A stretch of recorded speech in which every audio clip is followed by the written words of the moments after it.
Selamat siang, perkenalkan nama saya Robertus Aries David Sembirik.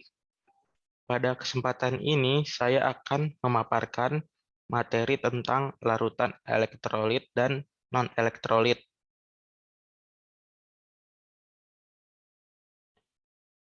Larutan elektrolit adalah larutan yang dapat menghantarkan arus listrik. Ketika dialirkan arus listrik ke dalamnya, larutan ini akan memberikan gejala berupa menyalanya lampu pada alat uji atau timbulnya gelembung gas dalam larutan. Larutan elektrolit bisa menghantarkan listrik karena terdapat ion-ion bebas yang berasal dari zat terlarut yang terdisosiasi menjadi ion-ionnya. Gejala pertama dalam menentukan larutan elektrolit yakni berupa menyalanya lampu pada alat uji atau timbulnya gelembung gas dalam larutan.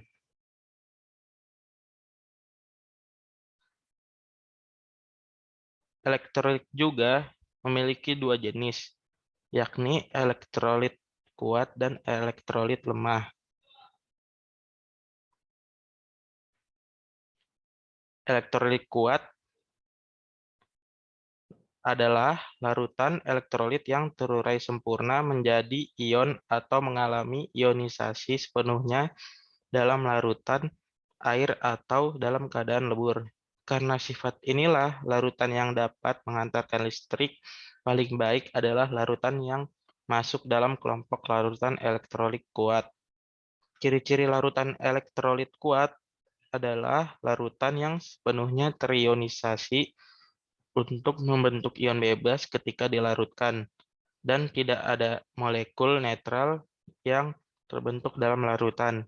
Semakin banyak tersedianya ion bebas dalam suatu elektrolit, semakin besar kapasitas untuk membawa atau menghantarkan arus. Contohnya adalah garam dapur termaksud elektrolit kuat karena garam memiliki molekul yang dapat terionisasi jika dilarutkan dan akan memberikan larutan tersebut kemampuan untuk menghantarkan listrik. Ketika garam larut, ion-ionnya yang dapat bergerak bebas dalam larutan dan memungkinkan muatan mengalir. Lalu ada elektrolit lemah. Larutan elektrolit lemah adalah elektrolit yang tidak terurai sempurna menjadi ion atau mengalami ionisasi sebagian sehingga jumlah zat yang terurai menjadi ion tidak banyak dan menjadi penghantar listrik yang buruk. Ciri-ciri larutan elektrolit lemah adalah hanya sebagian terionisasi dalam air, biasanya 1% sampai 10%. Karena itu, elektrolit lemah tidak seefisien elektrolit kuat dalam menghantarkan listrik. Zat-zat dalam larutan elektrolit lemah biasanya meliputi asam lemah dan basa lemah, yang sebagian besar merupakan senyawa kovalen. Beberapa molekul netral hadir dalam larutan elektrolit lemah ini. Contoh larutan elektrolit lemah adalah CH3COOH, asam asetat, N4OH, lalu HCN, hidrogen cyanida, dan AI atau OH3. Air juga merupakan elektrolit yang sangat lemah. Ionisasi air murni dapat diwakilkan oleh persamaan ionisasi H2O yang menjadi H plus OH-.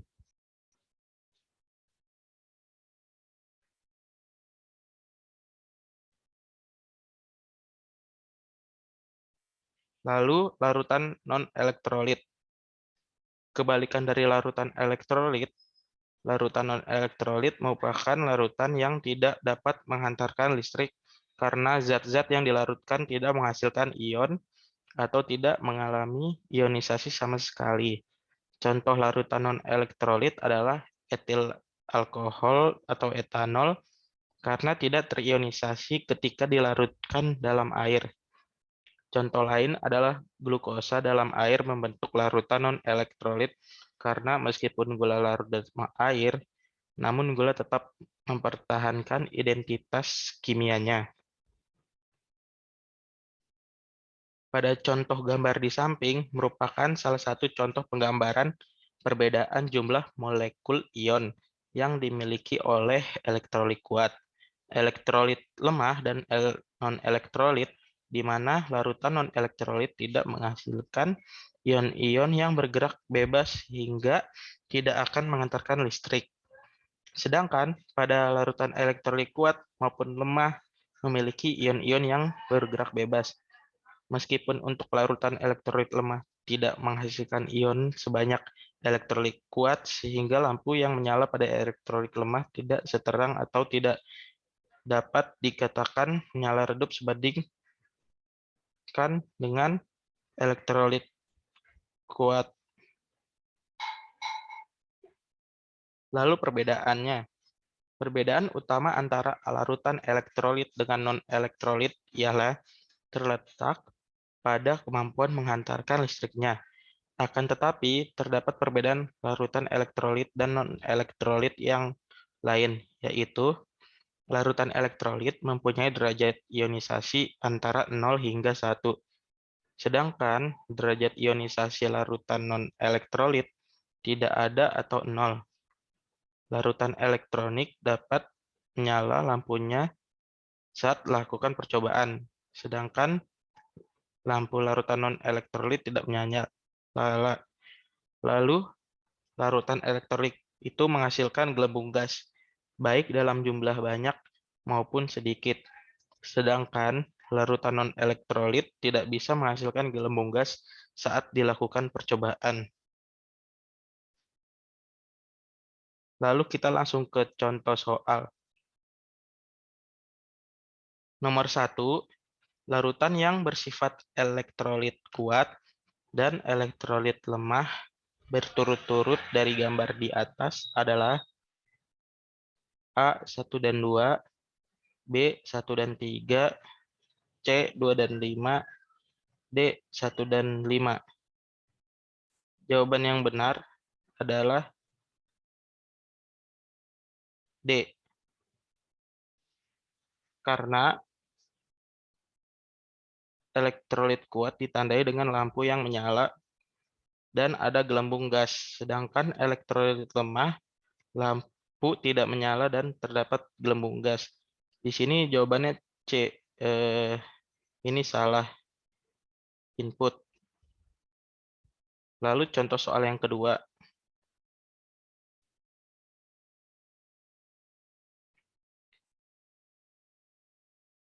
Dengan menguji elektrolit, elektroda dimasukkan ke dalam asam klorida. Ternyata lampu menyala. Hal ini disebabkan A. Asam klorida terionisasi sebelum elektroda dihubungkan dengan baterai. B. Asam klorida terionisasi mengakibat adanya arus listrik. C. Pelarutan asam klorida dalam air terjadi pengeluaran elektron.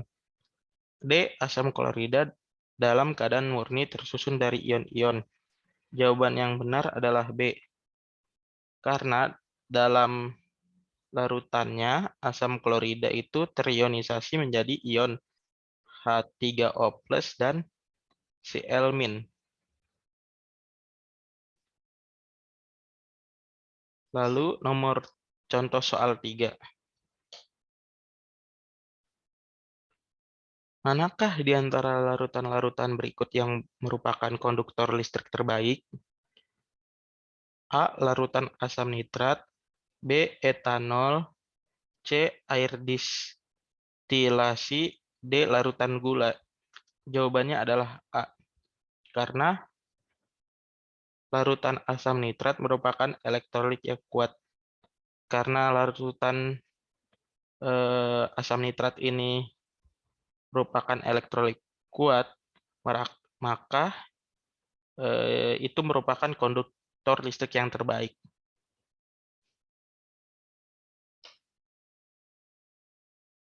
Sekian dari saya. Mohon maaf atau ada salah kata atau kekurangan pada presentasi saya. Terima kasih.